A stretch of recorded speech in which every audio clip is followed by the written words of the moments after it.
So, has anyone of you heard of rolling coal?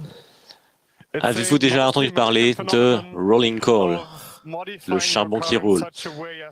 C'est un hobby assez intéressant qui consiste à modifier votre voiture pour qu'elle pollue le plus possible et qu'elle fasse un gros nuage de fumée noire. De ce qu'on a entendu, les BMW ne sont pas très populaires chez les fans de rolling coal. Mais bon, passons au sujet principal. Daniel Lange est en croisade pour arrêter les mauvaises émissions de BMW. Il a parlé à des centaines de personnes depuis qu'il s'est lancé là-dedans. L'année dernière, il a aussi donné une présentation ici au Congrès avec un collègue sur ce même sujet. Et depuis, il a parlé à des centaines de personnes. Il a appris de nouvelles choses, gagné de nouvelles perspectives. Et c'est ce dont il parlera aujourd'hui. Bienvenue à Daniel Lange pour Dieselgate un an plus tard. Can you hear me? Okay, wonderful. Thank you very much. Very quick announcement, the talk will be about 40 minutes, so if you have to leave after 30 minutes... Cette présentation durera peut-être un peu plus d'une demi-heure, donc si vous avez besoin de sortir avant la fin, merci de le faire silencieusement. J'essaierai de passer un petit peu plus vite dans les slides sans enlever toutes les blagues. Je suis Daniel Lange. Je travaille sur l'affaire Dieselgate comme je peux depuis un bon moment. J'ai travaillé avec les avocats, les journalistes. J'essaie de combattre cette notion que chez Volkswagen, il y a un groupe d'ingénieurs rebelles qui a causé cette affaire. Tout le monde sait que ce n'est pas le cas dans l'industrie automobile et c'est pour ça que je monte sur scène pour parler de ça, pour dissiper le mythe. Donc, j'ai travaillé pendant un bon moment pour un autre fabricant automobile. Non, pardon, j'ai une entreprise de consultance, mais on ne travaille pas pour l'industrie automobile. C'est pour ça que je peux parler librement de ces sujets.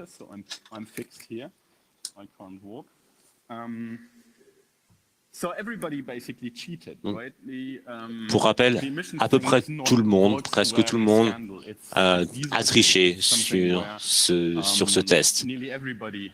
C'est pas un Volkswagen Gate, c'est Dieselgate. Tout le monde a le problème.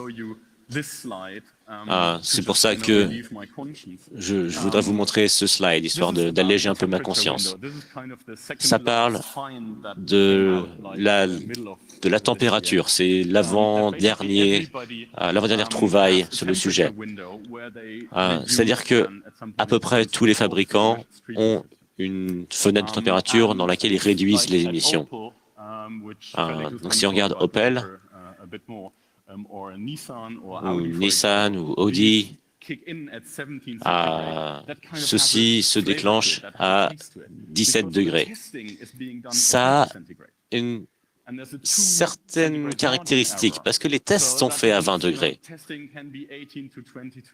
Donc bon, le test pourrait, bien sûr il y a une marge d'erreur, donc le test pourrait être entre 18 et 22 degrés Celsius.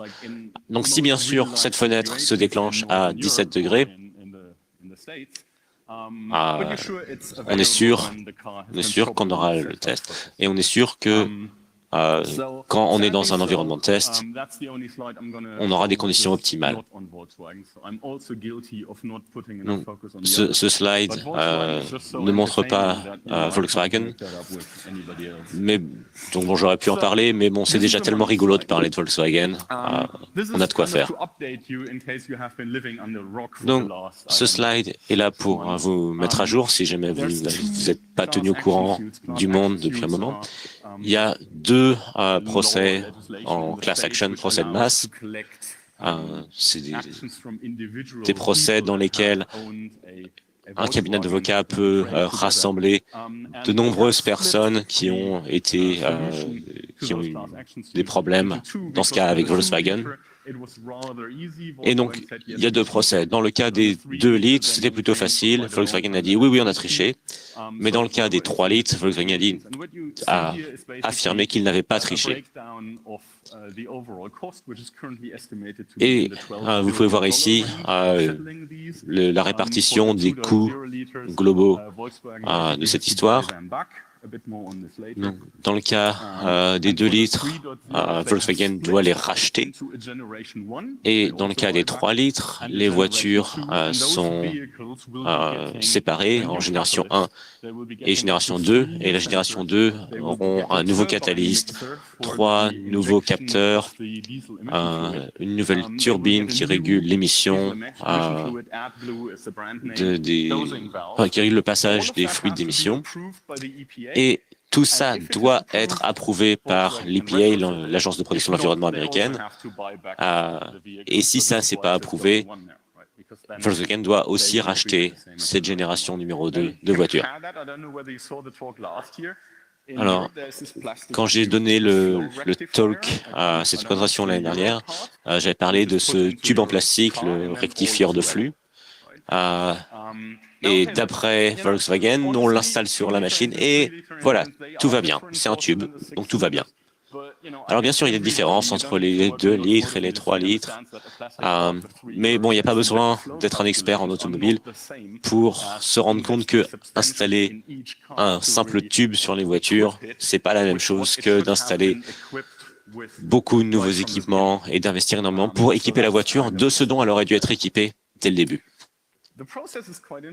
Alors, le processus est très intéressant parce que Volkswagen doit rentrer en contact avec 85% des clients, soit pour équiper les voitures, soit pour racheter les voitures. Sinon, il y aura des pénalités supplémentaires. And somebody in the States gets like $10,000 to $20,000 Alors, on top of the value of their car. aux États-Unis, il y a des gens qui ont eu quand même une valeur de rachat qui était supérieure à la valeur d'achat original de leur voiture de 10 à 20 000 $ de plus. Donc, ça peut être très intéressant pour eux. Donc, si on regarde les prix, on voit que ça fait quand même 2,7 milliards de dollars pour les 2 litres et un autre 225 milliards pour l'affaire des 3 litres. Et ça va dans les caisses de l'Agence de protection de l'environnement pour planter des forêts, pour faire des recherches sur les voitures qui émettent moins. Donc ça, c'est bien, c'est beaucoup d'argent dans le budget de protection de l'environnement. Au Canada, le gouvernement a accepté un accord au lieu d'un jugement où Volkswagen donnait de l'argent au gouvernement pour aller dans les caisses des agences de protection de l'environnement. Alors, ce dont je veux parler, et c'est pas dans les slides, il faut regarder le talk pour ça, Bosch a accepté un accord de 3,7 milliards de dollars pour compenser leur participation à Dieselgate. On parlait l'année dernière de combien est-ce que Bosch sait sur cette affaire, parce que c'est pas possible de prendre part à une affaire comme ça sans savoir ce qui se passe. Et du coup, la responsabilité est à la fois chez Volkswagen et chez Bosch qui fabriquent des parties de la voiture. Alors, ceci, c'est le formulaire qu'il faut remplir quand on ramène sa voiture chez le concessionnaire Volkswagen. Volkswagen a entraîné plus de 700 personnes aux États-Unis pour gérer le retour de ces formulaires. Et c'est donc un très bon créateur d'emplois. Ça fait quand même beaucoup de personnes embauchées juste pour gérer ces formulaires et ces retours. Je trouve ça assez drôle, car dans le processus, on nous demande la valeur, le nombre de kilomètres sur le compteur kilométrique. Donc, la plupart des voitures en Allemagne ont des compteurs kilométriques falsifiés. Si vous achetez une voiture, vous avez une chance sur 3 d'acheter une voiture qui ne vaut pas sa vraie valeur. And the outcome here is that actually Volkswagen tells you by law you are L'outcome ici, c'est required to que give an honest statement how many Volkswagen miles does that car actually have. So, vous propose de rentrer de manière honnête le nombre de kilomètres que votre voiture a réellement. Okay, so Donc, the thing is, the official narrative from Volkswagen is they want to buy that le transparency, discours officiel de and Volkswagen, trust, c'est qu'ils veulent racheter their customers. la transparence et la confiance de leurs clients. This is from Mr. Muller, who's Voici the CEO of un Volkswagen texte de Group Matthias at this Müller, time. qui est le CEO de Volkswagen From the very actuellement. start, I have pushed hard for the Depuis le relentless début, and comprehensive clarification of events. J'ai insisté pour une clarification des événements. Nous n'arrêterons pour rien ni personne. C'est un processus douloureux, mais c'est notre seule alternative.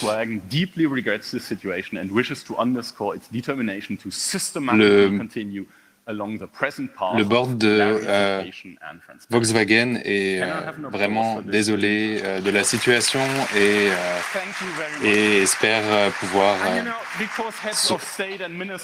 se rattraper. Et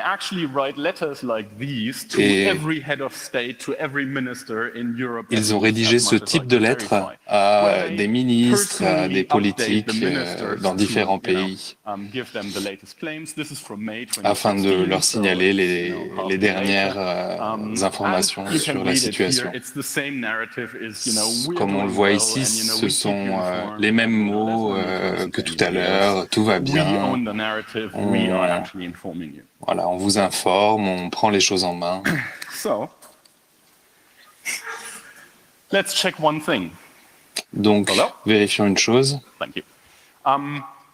Right when the Dieselgate scandal broke, there was Juste two après things. There le was the début du, NOx issue, du scandale diesel, has clarified that it's a real problem. There's defeat devices in the il y engines avait that are being fixed, and there was a CO2 issue. les CO2 premiers issue was problèmes pretty clear because, d'émissions the cars actually consume de much more CO2. fuel than the sticker rating says. So there must be a problem Alors, there, il y avait le premier problème, c'était le problème du gaz carbonique. C'était plutôt clair parce que la voiture consommait tant de diesel et émettait tant de gaz et les chiffres ne correspondaient pas. Donc, il y avait un problème évident. Et pourtant, cette étude a trouvé qu'il n'y avait pas eu de changements illégaux. Alors, bien sûr, ça c'est Volkswagen qui dit, à l'heure actuelle, on n'a rien trouvé d'illégal dans ce qu'on a fait sur la consommation et les émissions en CO2. Alors, ceci, c'est un extrait du procès qui est fait à Audi. Dans ce cas, Audi a ce procès, pas juste à cause de la boîte automatique, il y a un autre équipement qui fait que la voiture n'a aucune puissance. La voiture n'avance à peine, mais juste assez pour passer le test.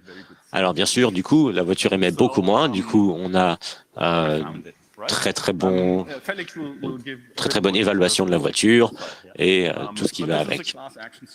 Donc ça, c'est un extrait du procès. Donc Audi a accepté de payer pour ne pas avoir le procès pour le moteur et maintenant ils ont la même chose sur la boîte de vitesse.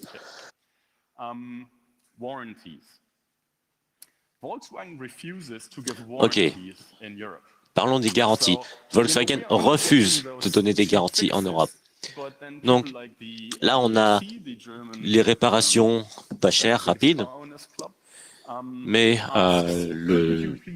l'association des automobilistes allemandes a demandé quand même, est-ce que vous pourriez quand même nous donner quelque chose, une garantie qu'il n'y aura pas d'effet négatif sur les voitures?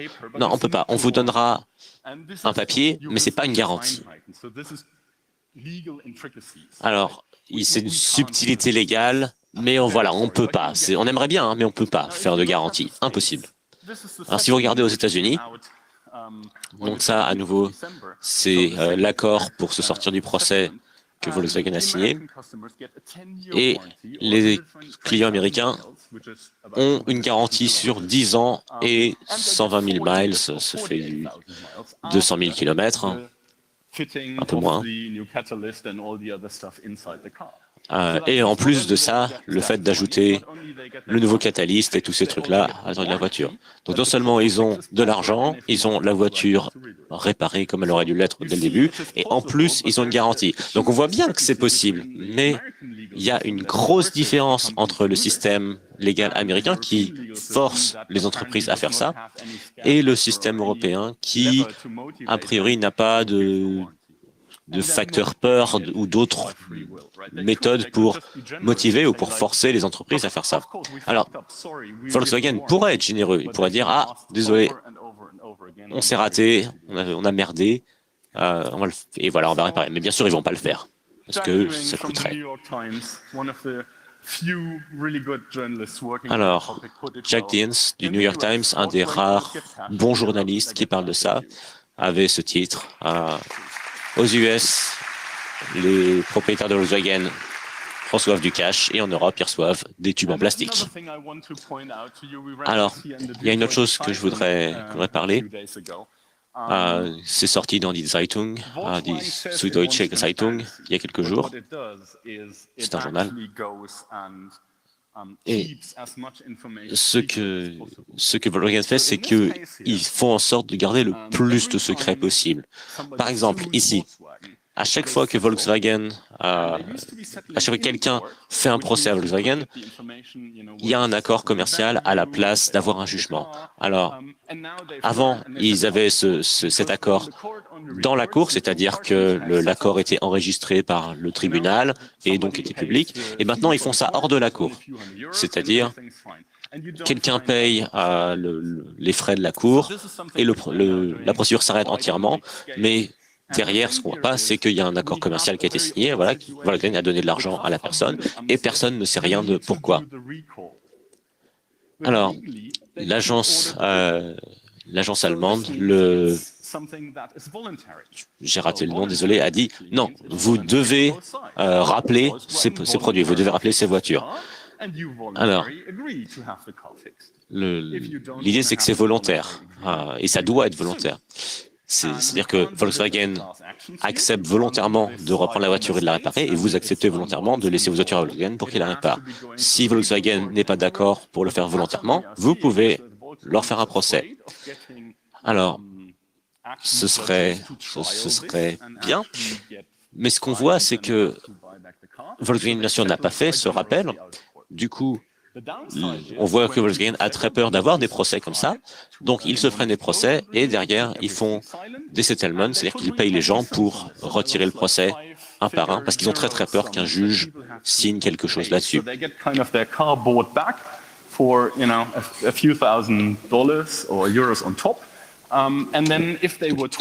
ils se font racheter leur voiture avec quelques milliers d'euros et c'est une manière Une autre manière pour étouffer les affaires. Voilà un exemple d'une affaire qui a été traitée par le tribunal de Paderborn. Ils ont demandé à un témoin, Monsieur Winterkorn, de venir témoigner, mais Monsieur Winterkorn a demandé à rester silencieux, ce qui est garder le silence, ce qui est un privilège. Et voilà, il n'est pas obligé de s'exprimer devant le tribunal, ce qui pourrait lui causer des problèmes.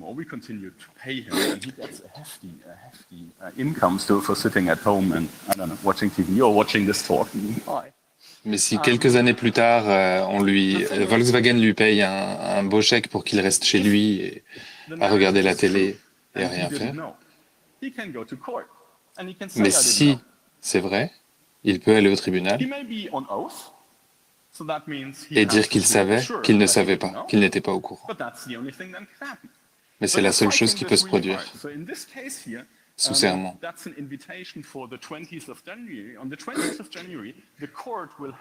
Ça, c'est une invitation pour le 20 janvier, uniquement pour faire témoigner M. Winterkorn comme témoin.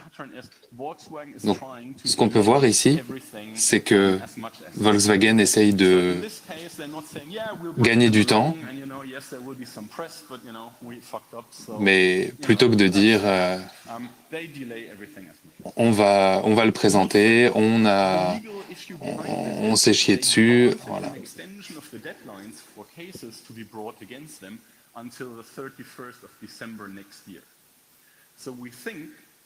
Ils ont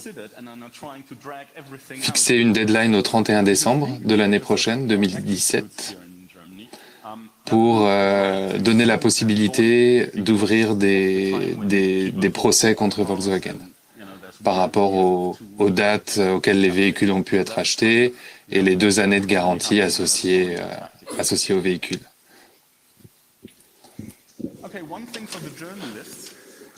Alors, une chose pour les journalistes, voici une liste par Robert Lubrick, qui est avocat, de tous les procès dans lesquels Volkswagen a dû racheter les voitures. Alors, c'est en cours, et ce en rouge, c'est la Cour suprême. Alors, si vous êtes comme moi, vous n'avez pas vu beaucoup de mentions dans la presse de tout ça. Les gens de chez Volkswagen sont très très bons pour parler à la presse et pour... Bon, bien sûr, ils ont aussi beaucoup de pubs dans les journaux, etc. Et les journalistes doivent aller dans ces tribunaux, etc. pour récupérer la documentation et ensuite pour pouvoir écrire dessus. Donc, il faut qu'on arrive à pousser ce message vers les journalistes pour que les journalistes voient les deux côtés de cette affaire. Parce que sinon, les gens qui lisent les magazines, qui lisent les nouvelles sur Internet ou les journaux, s'il y a des gens qui font encore ça, comme ça, ils auront une vision beaucoup plus juste de la situation. L'information, elle est là, on peut la prendre. Donc, les journalistes, s'il vous plaît, allez-y là.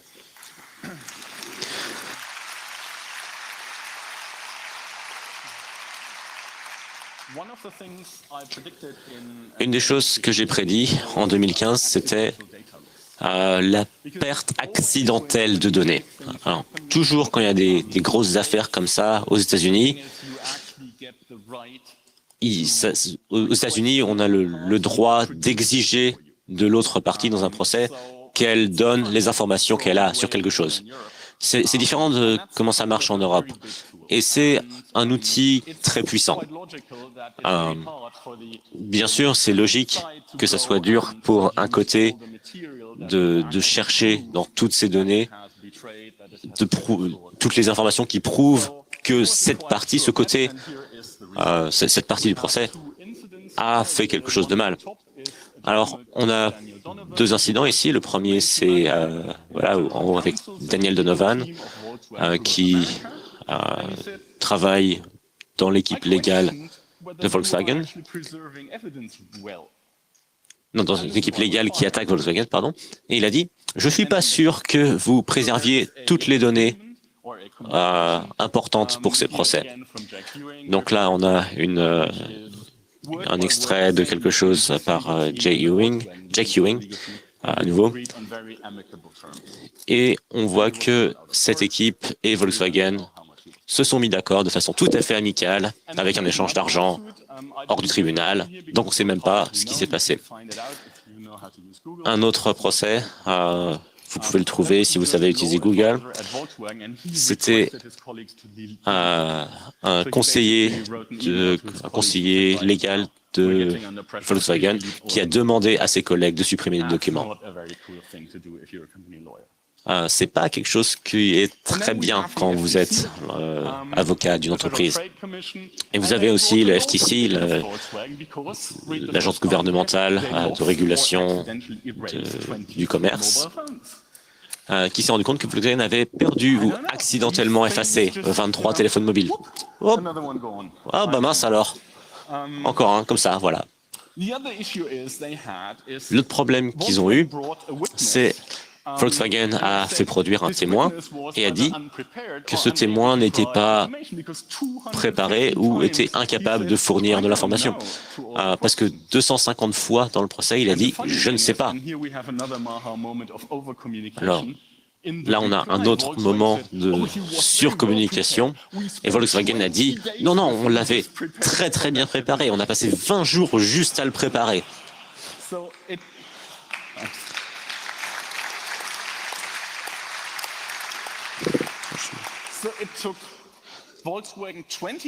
Alors, Volkswagen, 20 jours pour préparer un ingénieur à dire « je ne sais pas » à toutes les questions du tribunal. Ok, alors pourquoi est-ce qu'on a ce problème en Europe? Ça a l'air de marcher aux États-Unis un petit peu. Et la raison ici, c'est parce que c'est le copier-coller de lois, ou les lois Stack Overflow, comme vous les appelez. Voilà donc deux types de régulation, de lois, qui définissent deux choses. C'est un petit peu compliqué, vous n'êtes pas obligé de tout lire, mais voilà, les Américains disent un appareil de contrôle auxiliaire des émissions.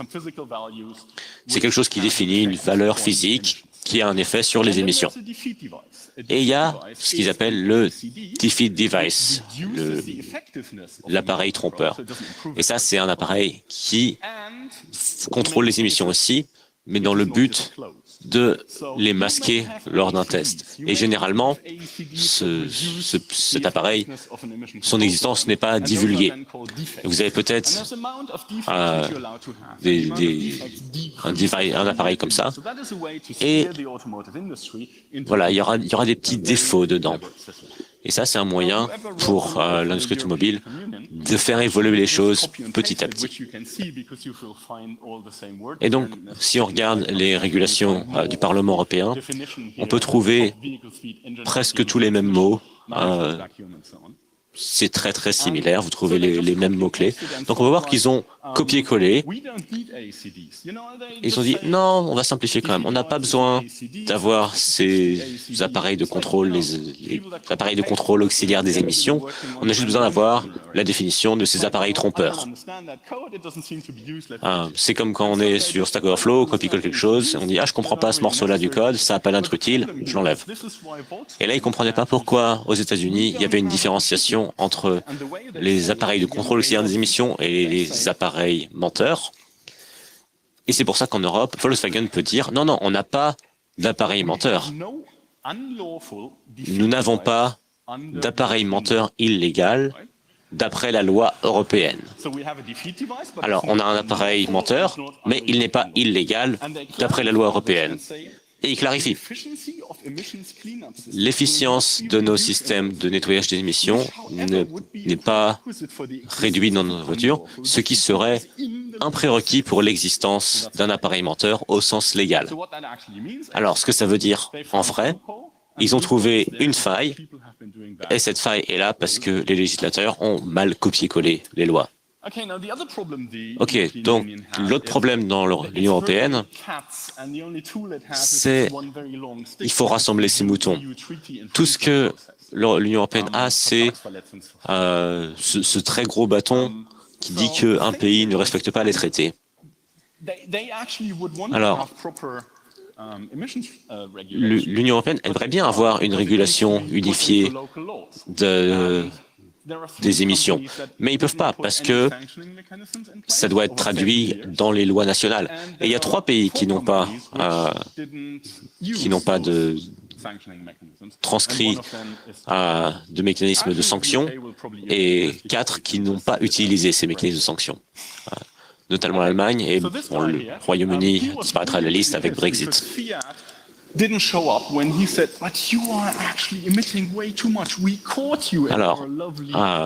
quand il y a eu cette affaire sur Fiat, on leur a dit vous émettez vraiment quand même beaucoup et on vous a vu. Du coup, est-ce que vous pourriez quand même venir ici et on va vous sanctionner? Et Fiat a dit on est une entreprise italienne, donc on va répondre aux régulateurs italiens et on n'a pas très envie de vous parler dans les autres pays.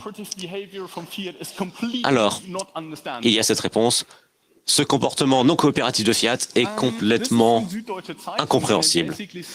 Et ça c'est people went and took the report, which was already very amicable. Kenya, we know the quote, un rapport allemand dans lequel ils disent voilà, ces entreprises n'étaient quand même pas très amicales. Et ça, même ça a été adouci. Les mots là-dedans ont été adoucis. Dans la commission sur Dieselgate de l'Union européenne, enfin, la Commission européenne, il y a un scientifique qui a dit je ne veux pas avoir mon nom là-dessus. On en est là. Les scientifiques refusent de s'associer à ça. Alors, ce qui est marrant là-dedans, il y a eu cette déclaration. C'est pas possible que la loi européenne soit faite de telle façon que les fabricants de voitures puissent se cacher derrière un besoin de secret pour protéger leur moteur. Alors, ça, désolé, c'est en allemand. C'est sur l'affaire Fiat.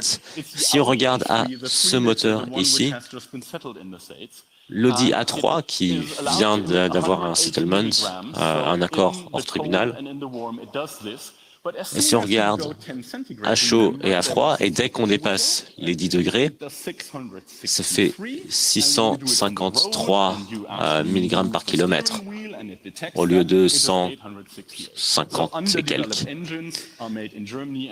Donc, ces moteurs sont conçus en Allemagne et fabriqués en Hongrie, tout ça en Europe. Alors, j'étais sur une île pour travailler tranquillement. J'ai ma propre boîte, donc on peut faire ça. Mais bon, je lis pas les tabloïds. Mais je dois lire les tabloïds parce que c'est les seuls qui ont des informations sur cette affaire Volkswagen. Donc, je les lis quand ils en parlent. Et là-dedans, j'ai trouvé ce joyau. Doesn't actually have people who are able to analyze what Opel gives them. Cette autorité de régulation n'a pas les gens avec les compétences nécessaires pour interpréter les données que Opel lui donne. Donc ils ne sont même pas capables de vérifier si Opel a réellement résolu le problème ou pas. Non. On pourrait demander aux communautés de hackers ici de faire ça pour eux, mais je pense pas que ce soit un business model très fiable sur le long terme pour les autorités de régulation.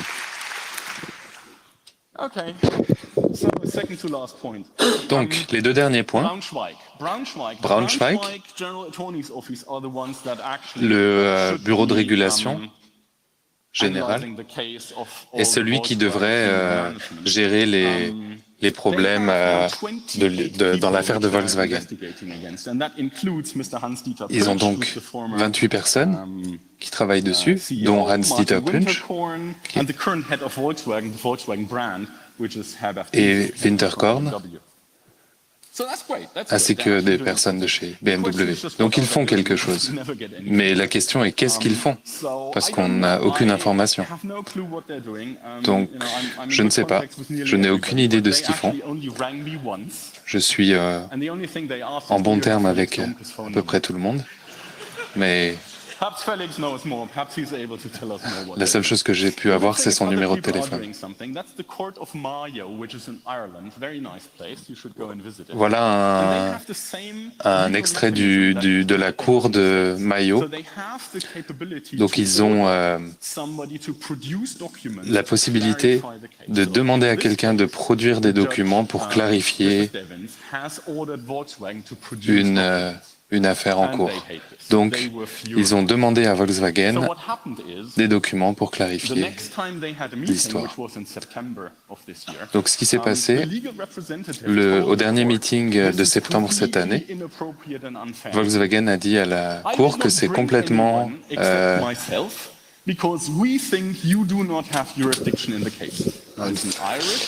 les avocats de Volkswagen sont simplement sortis de la salle parce qu'ils trouvaient que c'était injuste qu'on leur demande quelque chose comme ça. Et pour ajouter à ça. Voilà, ils sont sortis, ils ont protesté, ils ont dit que la Cour n'avait pas le droit de demander ça. Et du coup, ils sont sortis pour dire que, comme il n'y avait pas de représentant de Volkswagen, la défense ne pourrait pas demander ces documents. Et ça, c'est du jamais vu dans une cour irlandaise avant. Alors bon, les Irlandais essayent de faire avancer l'affaire. Aux États-Unis aussi, il y a cet homme qui s'appelle Mr. Liang qui a travaillé pendant un bon moment pour Volkswagen, d'abord en Allemagne, ensuite aux États-Unis. Et c'est maintenant lui le principal témoin. Il y a eu un accord. Les États-Unis ont dit OK, tu passeras pas trop de temps en prison si tu coopères. Et ce qui est encadré en rouge ici, c'est que l'accusé coopérera complètement avec le gouvernement des États-Unis, mais également du tribunal en Allemagne.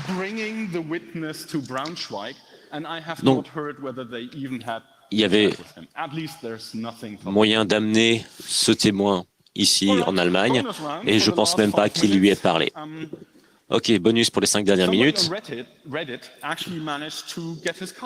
Quelqu'un sur Reddit a réussi à se faire racheter sa voiture. Il a reçu 21 000 $ pour ça.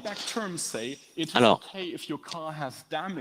ce qui est important, c'est que les termes du rachat disent c'est OK si la voiture est abîmée. Parce que ils veulent que quelqu'un, s'il y a une rayure sur la carrosserie, c'est pas grave, quoi. Donc, le rachat dit juste est-ce que c'est la bonne voiture, combien ça coûtait au début et combien de kilomètres il y a.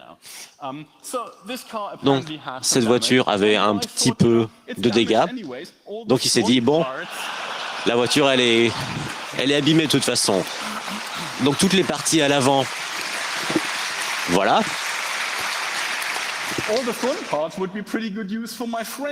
Toutes les parties à l'avant seraient pas mal pour mon ami qui a aussi une Volkswagen et qui aimerait bien la garder. Donc, il les a enlevées. Donc, ce qui est intéressant ici, c'est qu'on a une entreprise qui a trahi des millions de clients. Plus d'un demi-million aux États-Unis. Et il manque un slide. J'espère qu'il n'a pas été supprimé par les gens qui ont mis la vidéo. Ça, c'était pas évident au début. Ah non, il est plus là. Ah non, il a bougé. Ok. Ok. Alors, ça, c'est d'une réunion de cet accord de la class action. Je le lis.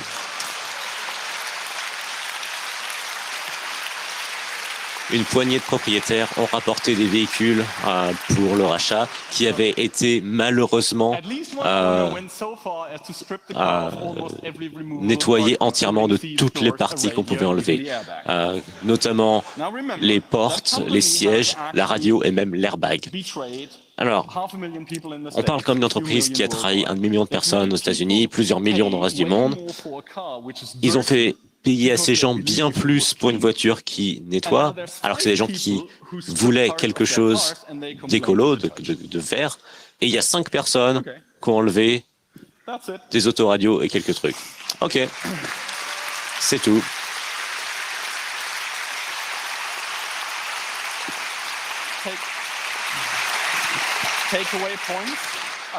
À retenir, je voulais juste à retenir, tout le monde triche. Tout le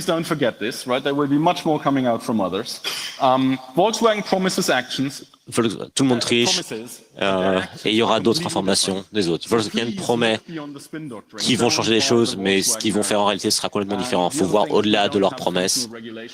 Et à retenir aussi, on n'a pas de loi qui marche en Europe. Il faut changer ça et ça, c'est un problème très difficile.